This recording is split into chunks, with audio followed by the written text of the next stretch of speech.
Et j'appelle maintenant Gaëlle Frémont. Gaëlle, vous êtes la fondatrice d'Ingrébio, un cabinet de conseil fondé donc en 2013 pour répondre à la problématique de visibilité de l'offre en ingrédients bio et pour répondre aux enjeux d'approvisionnement des transformateurs. Vous faites l'interface entre les transformateurs et les fournisseurs d'ingrédients bio dans le domaine des produits alimentaires et des compléments alimentaires. Vous animez le web magazine ingrebio.fr et via ce magazine et via effectivement vos services, vous aidez finalement à construire un sourcing et notamment avec un outil qui est un annuaire en ligne. Sur le salon, vous avez coordonné la mise en œuvre de l'espace ingrédients bio dans le hall ingrédients. Celui-ci compte une quinzaine de fournisseurs. Alors, on va essayer d'identifier justement les tendances qui émergent à travers ces fournisseurs.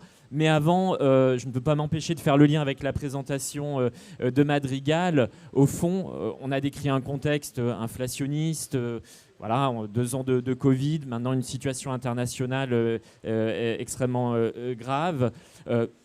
La consommation bio a eu tendance à diminuer.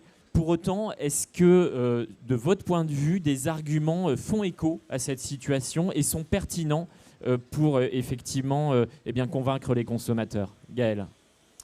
Merci Pierre. Vous m'entendez? Ouais, c'est bon, ça marche. C'est très bien, on vous entend. Oui, bon, on est clairement dans un secteur alimentaire qui est en pleine mutation et en profonde mutation. Je rajouterais en fait au contexte global que vous avez ajouté quelque chose qui n'a pas été mentionné depuis ce matin.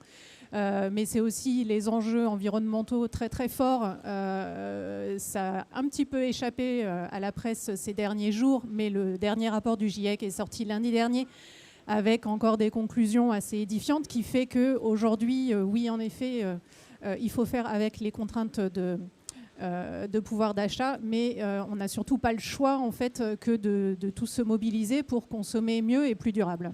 Et un rapport qui est d'une certaine façon évidemment très alarmiste sur la situation, mais qui donne aussi une touche d'espoir, c'est-à-dire qu'il est encore temps d'agir.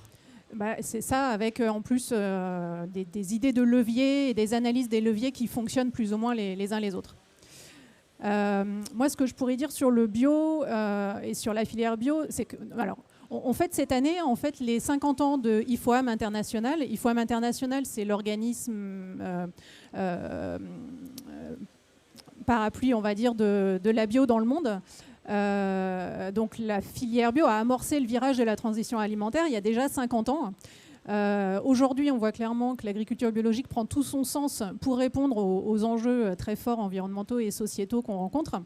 Elle a l'avantage, comme on a pu un petit peu en parler tout à l'heure, du coup, par rapport aux différents, je ne vais pas dire aux différents labels, mais aux différentes autres alternatives, d'être ancrée dans un cadre réglementaire très strict.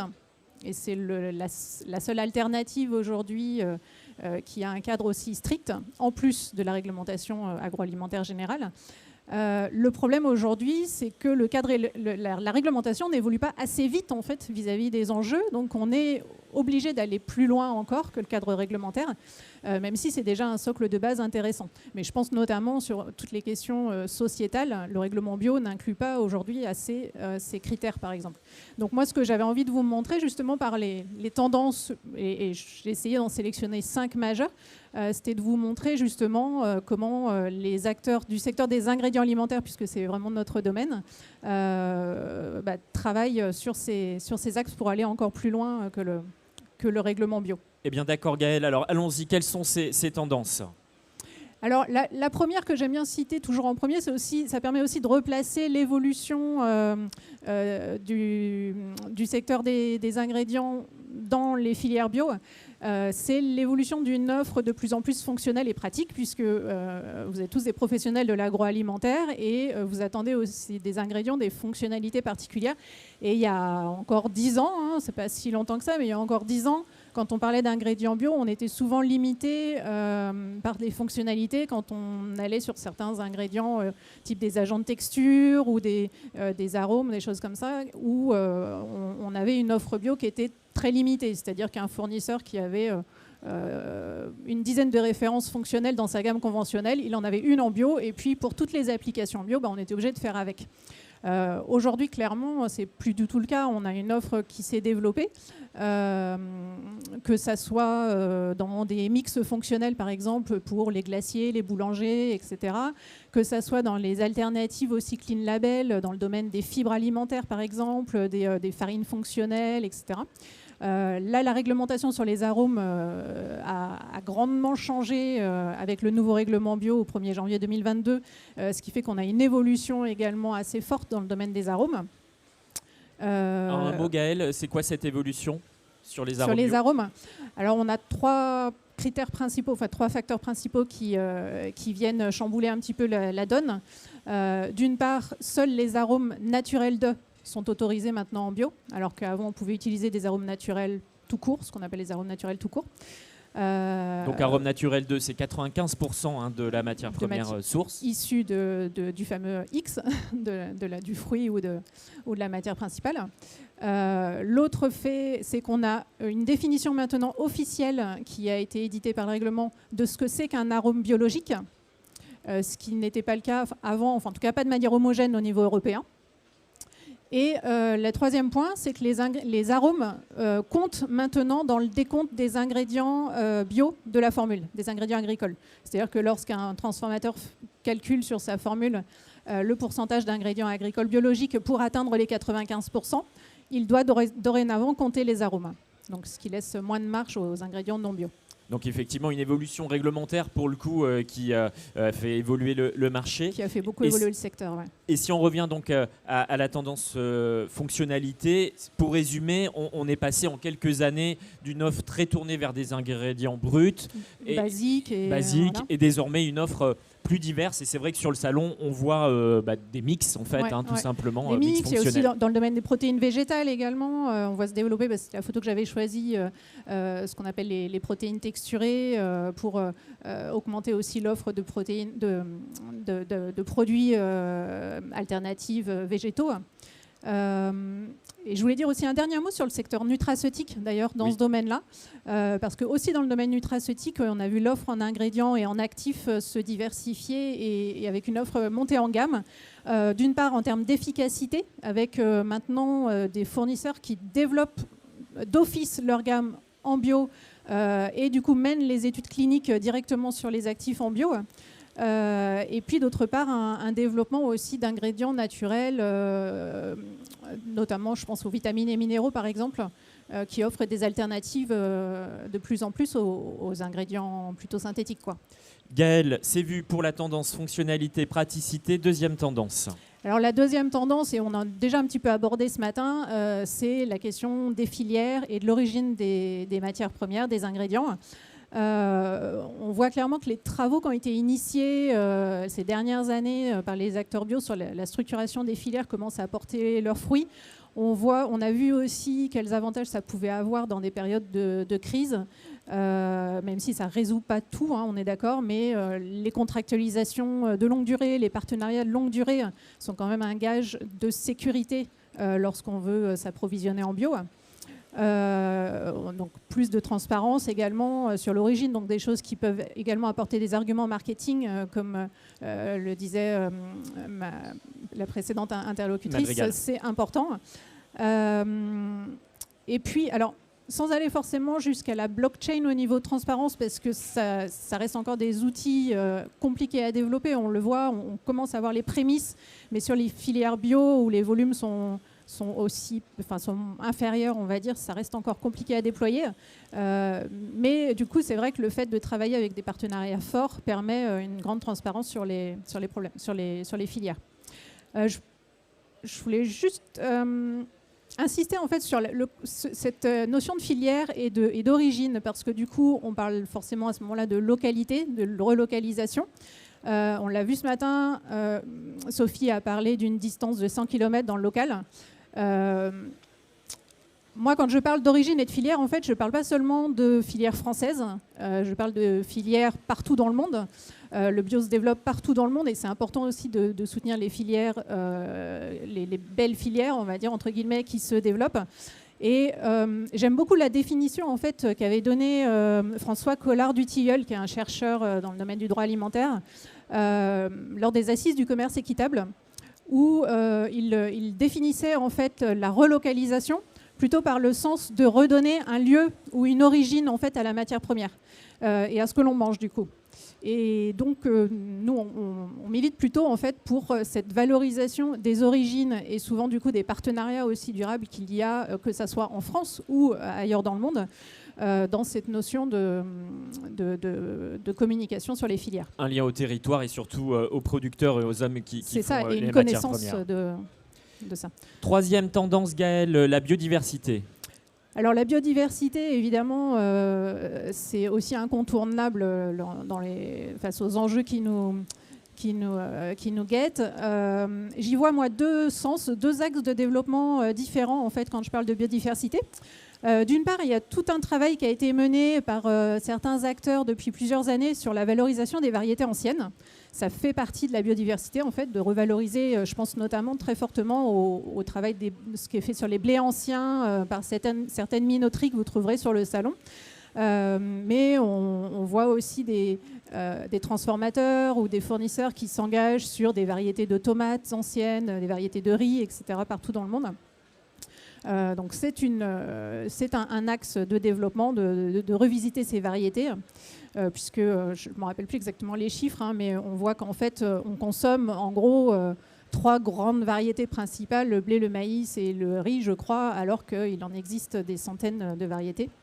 Et puis le deuxième axe sur la biodiversité, et ça qui commence de plus en plus à émerger, et notamment grâce au travail du syndicat des transformateurs bio, le SYNABio, qui édite actuellement un guide pour justement inciter les acteurs à travailler sur la biodiversité dans leurs usines, dans leurs actions. C'est un travail sur la préservation de la biodiversité comme un réel engagement d'entreprise, en fait. Donc c'est quelque chose qu'on commence à observer, notamment particulièrement dans les filières animales, avec des coopératives laitières notamment bien connues sur le secteur bio qui s'engagent avec la LPO ou avec des associations environnementales pour promouvoir la biodiversité sur les fermes. Et vous avez également en plus local l'entreprise Tribala par exemple qui a mis en place avec tout un collectif d'autres entreprises un biodiscore qui est un outil pratique à mettre en place sur les fermes de leur partenariat. Gaëlle, j'ouvre une parenthèse, c'est celle de l'affichage environnemental. Une expérimentation a été menée par l'ADEME, a livré son rapport. Différents dispositifs ont été étudiés, dont l'EcoScore porté par Yuka et différents partenaires, mais dont aussi le Planet Score porté par le SYNABio et de nombreux opérateurs de la filière bio. Le Planet Score, ce qui le différencie justement, c'est qu'au-delà de l'empreinte carbone, c'est la prise en compte notamment de l'aspect biodiversité. Ben oui, en fait, puisque du coup, on s'est rendu compte avec les premières évaluations d'affichage environnemental issues des travaux d'Agribalise et de l'ADEME que du coup, certains facteurs n'étaient pas pris en compte, ce qui fait que paradoxalement, en fait, les produits bio, par exemple, étaient moins bien notés que certains produits conventionnels, ce qui était quand même assez aberrant. On avait également, par exemple, les œufs en cage qui étaient mieux notés que les œufs issus de poules en liberté. Et en fait, ça a été tout le travail, en effet, notamment de l'ITAB, de développer un Planet Score qui englobe toutes les dimensions en fait, de ce que doit comprendre l'affichage environnemental, c'est-à-dire incluant la biodiversité notamment, Pierre, mais également les impacts des pesticides, des pollutions des rivières, enfin toutes ces externalités en fait, qui sont omises en fait, par l'agribalise. Donc les analyses ACV par l'agribalise, c'est bien, mais en fait, c'est pas suffisant et il faut rajouter des indicateurs d'impact réel en fait, sur l'environnement pour pouvoir avoir un score qui soit efficace. Voilà, un point de vue effectivement de la filière bio qui a été pris en compte dans le rapport de l'ADEME. Bien évidemment, la situation est en stand-by. On n'attend pas d'évolution sur le sujet avant la prochaine législature. On a vu cette tendance biodiversité. Quatrième tendance, l'upcycling. L'upcycling, oui. En français, Gaëlle, l'upcycling. La valorisation des coproduits, par exemple. Alors, même si dans le secteur des ingrédients, en fait, certains seront peut-être d'accord avec moi pour dire que la valorisation de coproduits, c'est pas forcément quelque chose de nouveau. Ça fait longtemps en fait qu'on fabrique des ingrédients à partir de coproduits d'autres industries. Je prends toujours l'exemple de la gélatine comme exemple. Mais ce qui est nouveau en fait, c'est que cette revalorisation est maintenant louable, voire même est recherchée. Évidemment, le besoin de lutter contre le gaspillage a fait que cette pratique maintenant, elle est devenue valorisable. Donc on voit de plus en plus de filières se créer issues en fait de ce concept. Mais il y a également de plus en plus de travail de recherche en fait qui sont menés, des travaux de recherche qui sont menés pour trouver les bons actifs, trouver les bonnes voies de transformation pour avoir des ingrédients qui soient les plus valorisés possibles, quoi. Donc c'est vrai qu'il y a deux défis en fait pour cette tendance. Ça va être d'une part de recenser et de récupérer les viviers de coproduits partout où ils peuvent exister. Et puis le deuxième enjeu, c'est de leur trouver les bons débouchés. Donc c'est pas une tendance spécifique au bio, ça, puisque c'est vrai qu'on le trouve partout. Il se trouve que nous, on observe particulièrement des démarches qui se font sur ce secteur-là. C'est l'ADN finalement des filières alimentaires, mais des sources de progrès et de valorisation sont encore effectivement possibles et identifiées. Cinquième et dernière tendance, Gaëlle. Juste pour rajouter, en fait, ça s'illustre en fait par l'offre des ingrédients de deux manières et par deux. Ça s'illustre aussi de deux manières, parce que je parlais de valorisation de coproduits, c'en est une, mais on trouve aussi la valorisation des écarts de tri, qui est aussi une grande problématique de l'agroalimentaire et qui permet de produire certains ingrédients comme des arômes ou des ingrédients déshydratés à partir d'écarts de tri. En effet. Très intéressant. Alors, dernière tendance, l'engagement 360 degrés. Qu'est-ce que vous voulez dire avec cette expression ? Voilà, c'est finalement plus une conclusion. Et je rebondis aussi avec ce qui avait été dit précédemment.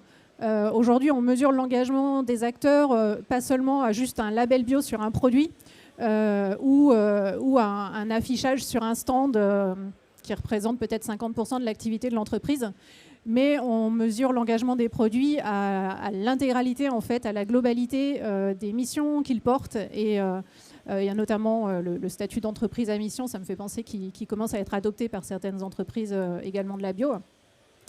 Ce qui fait un petit peu la particularité des acteurs vraiment engagés, c'est que du coup, ils ne se reposent pas sur leur laurier, mais cherchent sans cesse à s'améliorer et travaillent, quand je disais à 360 degrés, en fait, c'est-à-dire qu'ils travaillent sur tous les axes possibles pour limiter leurs impacts et lutter contre ces enjeux environnementaux et sociétaux, j'insiste.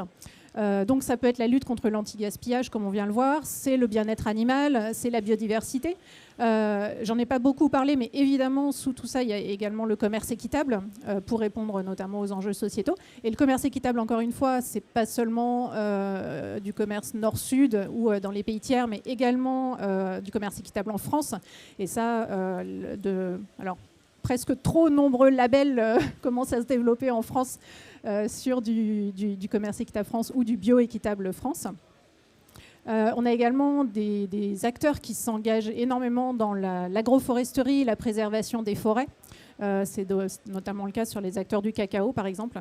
Bref, j'ai plein d'exemples en tête et je pense que sur l'espace bio et également chez les autres acteurs du salon, et notamment Sophie fera un tour spécifique bio aujourd'hui et demain à 14h30. Vous pourrez rencontrer ce type d'acteurs.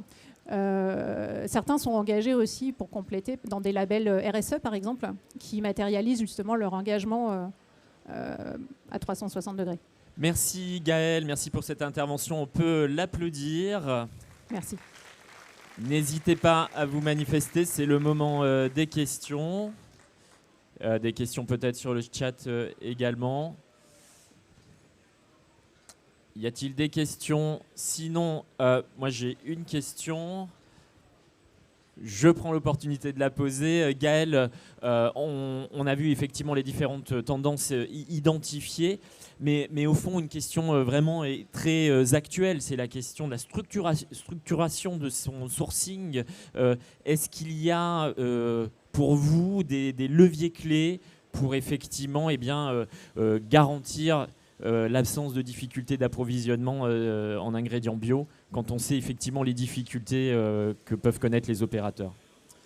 Ben oui, malheureusement, voilà, tout ce que je vais dire, ça a toujours des limites et on le voit bien dans des contextes de guerre comme on le voit là, que voilà, même les fournisseurs qui ont les meilleures relations du monde avec leurs producteurs en Ukraine, ça ne suffit pas, bien sûr. Ça ne suffira pas dans ce type de contexte-là.